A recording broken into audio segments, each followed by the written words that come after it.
Mesdames et messieurs, bonjour ou bonsoir, tout dépend de l'heure à laquelle vous écoutez cette vidéo chez vous. Je m'appelle Michel Biemton, journaliste web camerounais, et merci de faire confiance à cette chaîne YouTube de l'engagement sociopolitique. Bienvenue à cette causerie citoyenne sur l'actualité camerounaise et africaine. Bienvenue à la chronique de MBT. Et mesdames et messieurs, la chronique de MBT s'intéresse ce jour à une affaire qui défraie la chronique en ce moment sur les réseaux sociaux. Il s'agit d'une affaire de mœurs dans laquelle se trouve impliqué un certain Kamdem Guy Alain dit Capello. Il est le promoteur d'une école de formation de jeunes footballeurs à Bafoussam qu'on appelle le Capé Foot. Je suppose que c'est comme ça que ça s'appelle.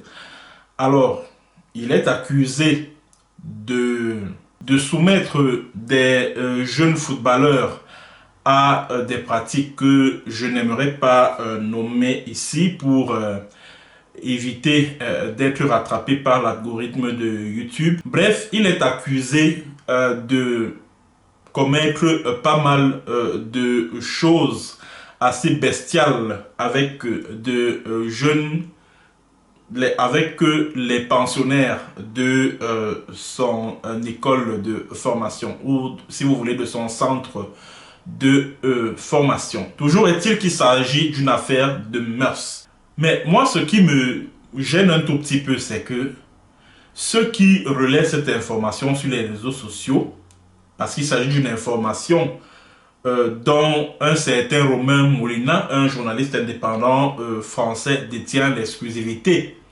Alors, ceux qui relaient donc cette information sur les réseaux sociaux ont tendance à se focaliser sur la Fédération camerounaise de football, à se focaliser sur le président de cette fédération qui s'appelle Samuel Eto'o fils.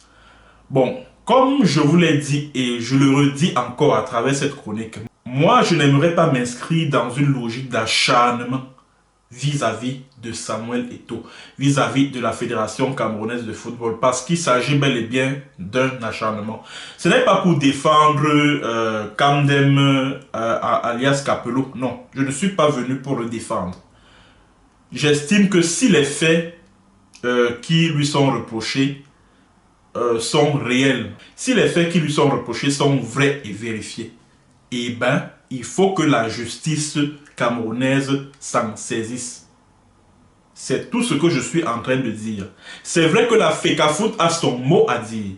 C'est vrai qu'on devrait s'étonner du silence de la FECAFOOT autour de ce scandale qui porte quand même sur une affaire de meurtre qui est très grave.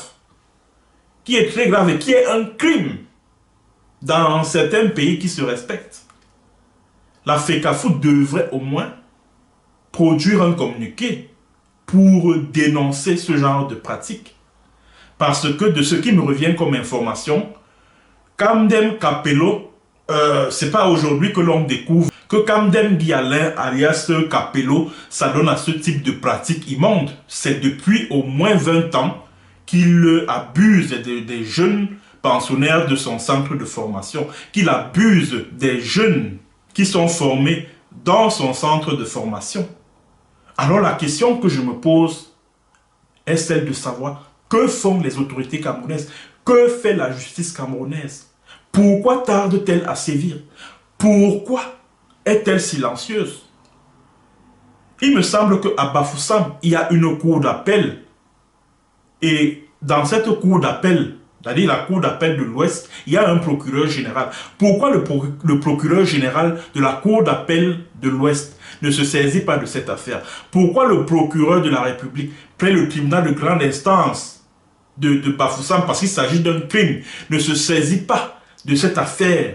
Pourquoi depuis 20 ans que Kamdem Guy Alain, alias Capello, se comporte ainsi? La justice ne dit rien, les autorités ne disent rien. Le ministère des Sports ne dit rien. Le ministère de l'Emploi et de la Formation professionnelle reste quoi? Pourquoi? Pour quelle raison? Alors, ce que moi je dénonce ici, c'est cette tendance à se focaliser sur la Fédération camerounaise de football. Moi, je ne suis pas d'accord avec ça. Mais alors, pas du tout. Parce que tous ceux qui propagent ces informations sur les réseaux sociaux, je n'ai lu nulle part où ils interpellent vigoureusement les autorités camerounaises. Parce que, et ça je peux me tromper, hein, vraiment les histoires de foot là, moi je ne suis vraiment pas calé. J'ai parcouru et reparcouru les statuts de la Fédération camerounaise de football, le règlement général de la Fédération camerounaise de football. Nulle part je n'ai vu que la Fédé a quelques responsabilités que ce soit vis-à-vis des écoles de formation de football, telles que les brasseries, l'école de football des brasseries du Cameroun, telles que la Kaji Sport Academy par exemple, telles que cette école de formation que dirige Capello.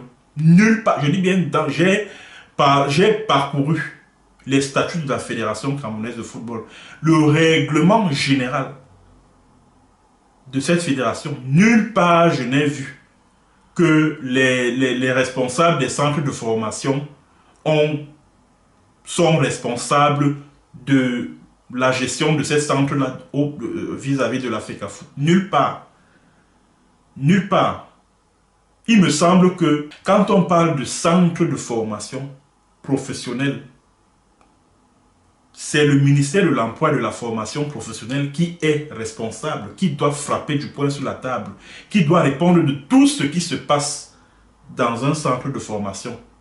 Alors il y a lieu de s'étonner de ce silence observé par les autorités camerounaises relative à ce scandale-là. L'on se focalise uniquement sur la FECAFOOT. Oh, pourquoi la FECAFOOT est silencieuse? Oh, ceci, oh, cela. Est-ce que la FECAFOOT devrait porter plainte? Je ne sais pas. Qu'est-ce que la FECAFOOT devrait même faire au juste? Qu'est-ce que la FECAFOOT devrait faire face à un tel scandale? Parce que ce problème va au-delà du simple cadre sportif, puisque ça touche directement aux mœurs, à l'ordre et à la morale publique. C'est-à-dire que ce n'est plus une affaire de sport, ce n'est plus une affaire de football. Non, non, non. C'est une question de morale publique. C'est une question d'ordre public. Et les autorités camerounaises, le gouvernement camerounais, les autorités administratives, policières, judiciaires, qui sont chargées de rétablir l'ordre public, sont interpellés. Pourquoi restent-elles silencieuses? Et pourquoi se focaliser sur la Fédération camerounaise de football? Voilà pourquoi, et je vais terminer par là, moi, Michel Biemton, j'ai dit que ces histoires-là où l'on a fini par ériger Samuel Eto'o en adversaire politique là, au point où on le tient pour responsable de tout et de rien là. Pardon, oubliez que j'existe. C'est-à-dire que continuez avec votre campagne de dénigrement, avec votre cabale politique vis-à-vis de Samuel Eto'o, mais oubliez que j'existe parce que je n'entrerai pas dans cette polémique. Je n'entrerai pas dans cet acharnement vis-à-vis de la Fédération camerounaise de football, vis-à-vis de Samuel Eto'o. Je ne participerai jamais à ça. Je ne participerai jamais à cette campagne haineuse de dénigrement et de délation. Jamais. Je ne participerai jamais à ça. Ok, c'est tout ce que j'avais à dire concernant ce sujet. Merci à vous qui étiez connectés. N'oubliez pas de continuer à vous abonner, mesdames et messieurs. Bientôt, nous allons franchir la barre de 19 000 abonnés. Ce n'est pas mal, continuez à vous abonner. Et pour ce faire, il suffit simplement de suivre le schéma qui s'affiche en ce moment sur votre écran. N'oubliez pas également, si vous avez apprécié cette chronique de MBT, de me remercier en cliquant au bas de cette vidéo sur le symbole du dollar. Vous verrez juste en bas. Merci, vous cliquez dessus et vous achetez un badge pour me dire merci pour ce travail de sensibilisation, pour ce travail d'éducation qui a été abattu par moi à travers cette chronique de MBT que j'imagine vous avez été nombreux à regarder. À très bientôt pour une autre séance et sur un autre thème. Bonjour, bonsoir.